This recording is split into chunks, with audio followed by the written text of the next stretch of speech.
the author of The Yogini's Dilemma, to be or not to be a yoga teacher. Nicole Grant, excited to hear about your journey, Nicole. Tell us Hi, about Angela.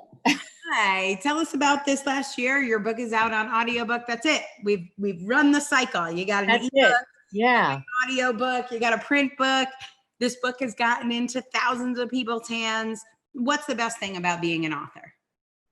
The ride, Hmm. the whole ride, Angela. Yeah. And it started, 2000, what are we, 2020, 2008, December 2018, when I found you. It was the last thing on my bucket list. Ha. So it really, there's sort of a cycle that's been completed for me. The cycle of birth, perseverance, death, rebirth, new vision. So that's where I am right now. Yeah. New vision. New vision. Well, you have been helping yoginis decide whether to pursue a path as a yoga teacher. That seems like a very straightforward decision, but it's about so much more. What's the Correct. deeper message inside the Yogini's Dilemma? It's a love letter more than a message. It's a love letter to my yoga students. To some degree, it's also a love letter to my younger self when I started out on this path of yoga. I remember you mentioning something. You mentioned Maria Rainier Rilke and love letters to a poet, I believe it is, or letters to a young poet. Yeah.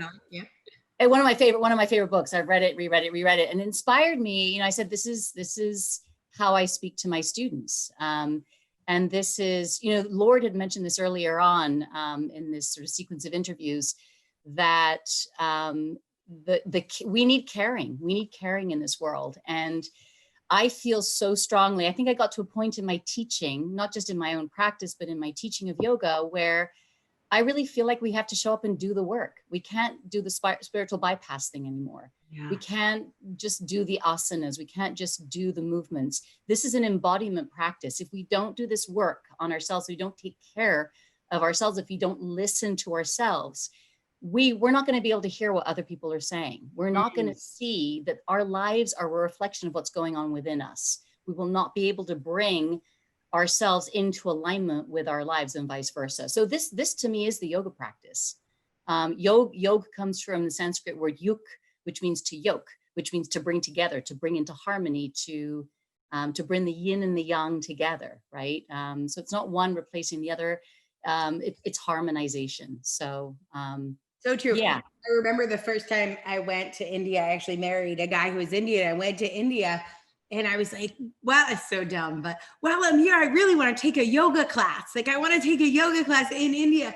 And I remember his family thinking it was so funny that I thought it was like a 1-hour exercise class.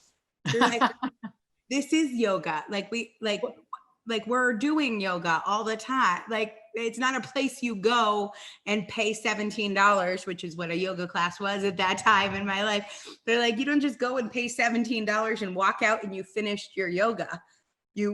Yoga is. That's it. Which is really, it's actually really funny because right now I'm teaching yoga, live streaming yoga classes online. Like how oxymoronic is that? Right. Right. It's so funny. Right. So anyway, yeah. Well, it is a journey. It's a journey, and you can hear a part of Nicole's journey by getting her new audiobook, Yogini's Dilemma, to be or not to be a yoga teacher. Congratulations, Nicole Grant. Thank you for all your support and love and caring, Angela.